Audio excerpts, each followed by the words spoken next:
What's going on, guys? Welcome back to the channel. We have a lot to cover in today's video. It is a jam-packed, information-packed video. We've got Vladimir Putin sending a warning to President Joe Biden, launches new ballistic missiles during President's Ireland visit, and the White House reporters are pissed off after Karine Jean-Pierre announced that President Biden will not be holding a press conference during the Ireland trip. And a lot of people are asking, should President Biden have gone out there? That's debatable. Now, a woman is demanding reparations at Target as she got punched in the face by a security guard. Many people are calling this a Rosa Parks moment. And U.S. Special Forces in the Ukraine at embassy official confirms as Pentagon document leak probe heats up. And I'm also going to share with you guys 6 top defense ETFs to watch in 2023. A lot of you guys have been asking me, hey, Ron, please, how can we invest in defense stocks? The Biden administration, the United States, is sending basically a blank checkbook over to the Ukraine for war efforts, ammunition, fueling, support for the war, potential F-16 fighter jets, tanks, you name it. How do we invest? How do we make money off of this thing? Well, I'm going to share with you guys 6 top defense ETFs that you can watch in 2023 and potentially invest in after you do your own homework. Now, these top 6 defense ETFs can be found on any of your popular favorite online brokerage platforms like E-Trade, TD Ameritrade, Webull, Robinhood, Fidelity, you name it. All right, guys, so let's get into the first one. So Vladimir Putin sends a warning to President Joe Biden as he launches new ballistic missiles during President's Ireland visit. Now, I don't know if this was a test of strength, trying to show strength toward the United States, that Vladimir Putin went ahead and launched these ballistic missiles during the president's visit. But Putin successfully launched the new intercontinental missile on Tuesday evening to commemorate the 62nd anniversary of the cosmonaut Yuri Gagarin being sent into space. Now, while Russia flexed its latest ballistic missiles, President Biden visited his ancestors' homeland. So, was this a test of strength against the United States? That remains to be seen. Me personally, I feel like out of respect, maybe the test should have been postponed. I'm just saying. White House reporters are revolting after Karine Jean-Pierre announced that Biden would not be holding a press conference during the Ireland trip visit. And this was confirmed that President Biden will not be holding a conference during his 4-day trip to Ireland. And the shock and revolt actually took place Monday, shortly after the White House national security spokesperson, John Kirby, indicated that it was unlikely that President Biden would be holding a press conference while overseas this week. And immediately after, Karine Jean-Pierre returned back to the podium, and she was ambushed by a barrage of questions regarding President Biden and his apparent disregard for providing the media and the American people with a formal press conference. Do you think that President Biden should have provided a formal press conference, or, can we just get a recap once he comes back to the States? You guys let me know what you guys think about on that one. Now, a woman is demanding reparations at Target as she got punched in the face by a security guard. And so ultimately, the security guard was placed under arrest.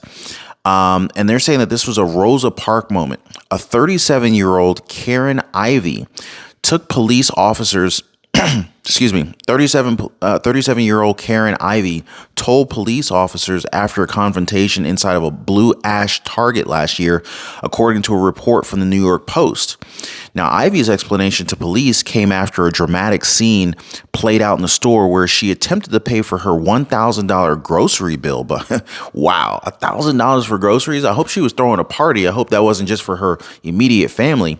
Anyway, so Ivy's explanation to the police came after a dramatic scene played out in the store where she attempted to pay for her $1,000 grocery bill by demanding reparations from the store manager. Now, according to the police report, Ivy asked the Target cashier to speak with the manager, and when checking out her groceries, bringing up reparations several times during their encounter. When the manager arrived, Ivy asked for reparations before becoming angry and walking aggressively toward the manager. Ivy kept berating her about reparations and her privileged life while walking toward the manager, the report said. Yeah. So anyway, this escalated quickly, and Zach Cotter, a 28-year-old loss prevention officer, ultimately approached Ivy to try to defuse the situation, asking the irate customer to calm down and ultimately to leave the store. But the loss prevention officer's intervention only led to Ivy becoming more angry, with the screaming customer allegedly following Cotter to his office. Oh boy. So at this point, when Cotter tried to shut the door behind him, to his office, Ivy followed and forced her way in, resulting in the loss prevention officer throwing a punch that landed squarely on the customer's face, according to a report and the video of the incident.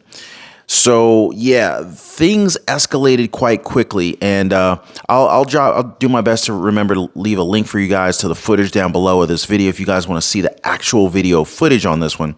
But I think this is probably why Walmart doesn't want to.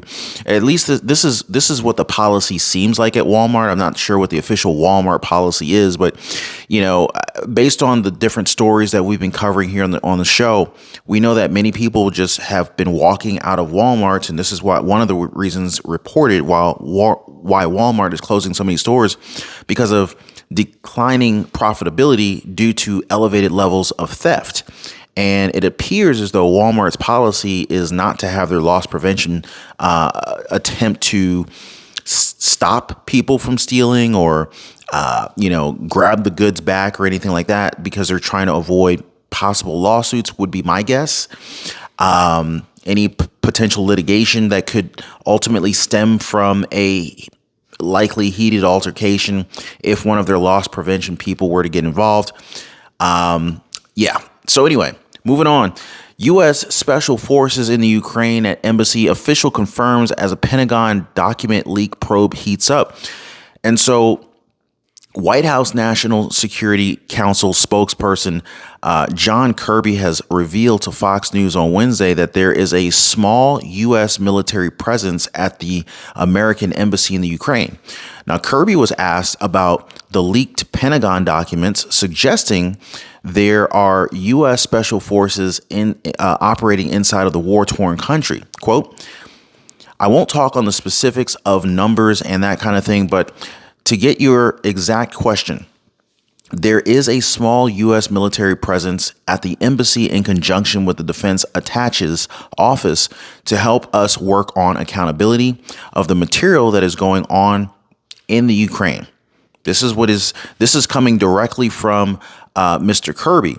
Now, Kirby, who was speaking on the sidelines of President Biden's trip to Northern Ireland, also added that troops are not fighting on the battlefield.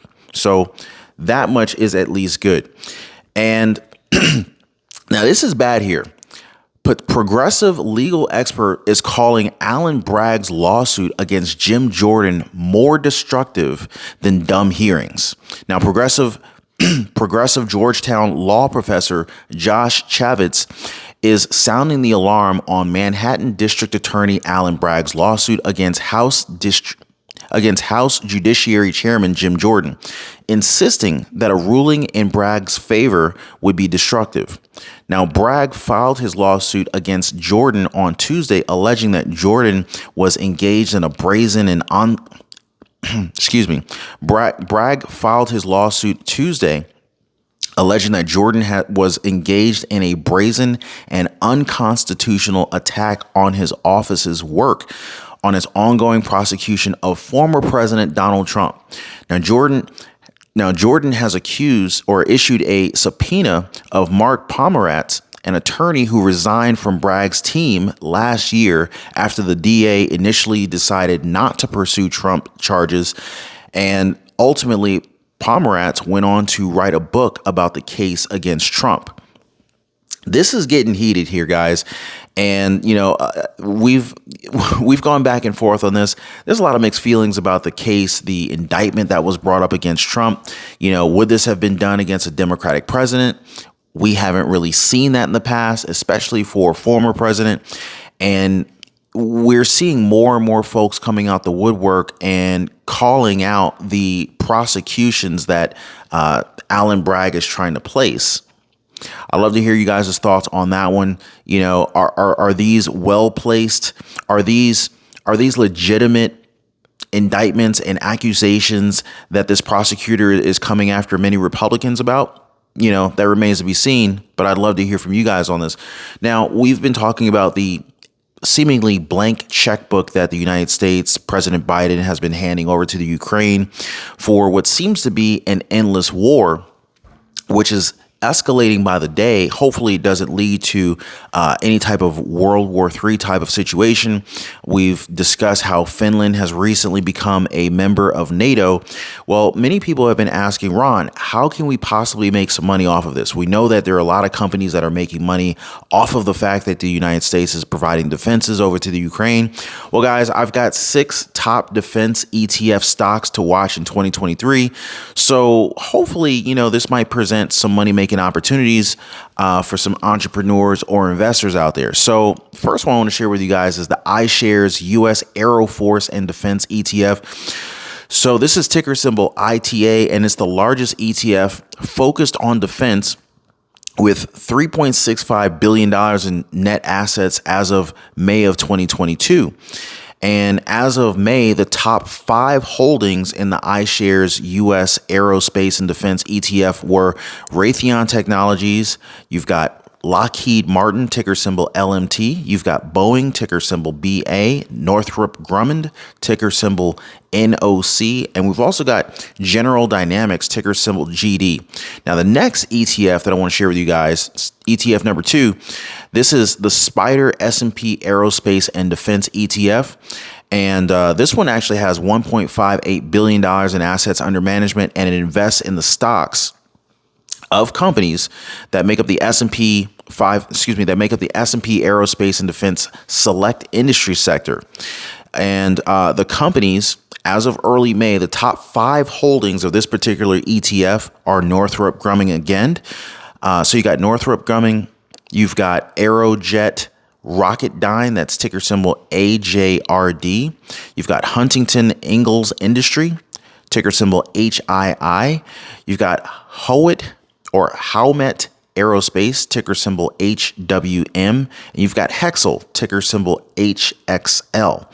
All right, so the third ETF focused on defense is Invesco Aerospace and Defense ETF. And so this one is based on the SPADE Defense Index, which is designed to identify companies involved in the development, the manufacturing, operations, and support of the United States defense, homeland security, and aerospace sector.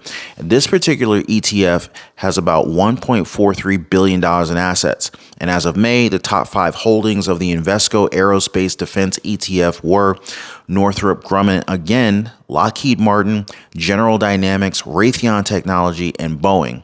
So I think you guys are starting to see a pattern here, right? All right, so let's cover the 4th ETF here for defense. So the 4th one here is the ARC Space Exploration and Innovation ETF. And this one is focused on aerospace, and it's an actively managed fund actually run by Cathie Wood's ARK Invest. And as with most of Cathie Wood's portfolios, this particular ETF is actually focused primarily on growth. And in this case, this means that the ARC Space Exploration ETF, it's got a lot of assets in space-focused companies, as well as enabling technologies and others who support aerospace missions. And this particular fund has about $350 million in assets under management. And as of early May, the top 5 holdings of the ARC Aerospace Exploration and Innovation ETF were, you've got Trimble, ticker symbol TRMB, Kratos, Defense and Security Solutions. You've got 3D Printing ETF, which is ticker symbol PRNT, L3 Harris Technologies, ticker symbol LHX, and AeroVironment, which is ticker symbol AVAV. All right, now I got 2 more for you guys. And so the 5th ETF that I'm going to share with you guys for defense is Direction Daily Aerospace and Defense Bull 3X shares. And so this one aims to generate a 300% return compared to its benchmark index. Now, the fund does that leverage Excuse me. Now, the fund does that using leverage, and investors should be well aware that along with the potential for added reward, these leverage ETFs do come with a lot more risks compared to the standard ETFs. And so Direction states on its website that its leveraged ETFs are best for the they're best for the aggressive investors who have a willingness to accept substantial losses in short periods of time. Now, this fund has about $230 million in assets under management. And the sixth ETF that I want to share with you guys for defense is the Spider S&P Kensho Future Security ETF. And so this one actually tracks the S&P Kensho Future Security Index, which is a modernized version of a defense index. This one has $30 million in assets under management. And as of May, the top 5 holdings are Vermont, you've got Madnant, you've got Lockheed Martin, Northrop Grumman, and Mantech International.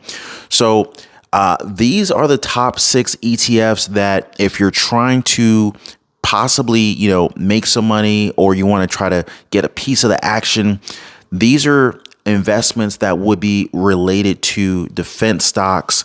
If you're, looking for a diversified way of investing into, these ongoing wars, the fact that we really need to be beefing up our own national security, our own arms here in the United States, these are the ETFs that we should be looking at. And let me know if you guys want more information, if you want more options, more ETFs, or any other types of investments that you want me to cover on this channel. I'll be more than happy to do that with you guys. If you made it this far on this channel, please do your boy a favor, drop a like for the video. Also subscribe to the channel. Please be kind to one another, and I will see you guys on the next one.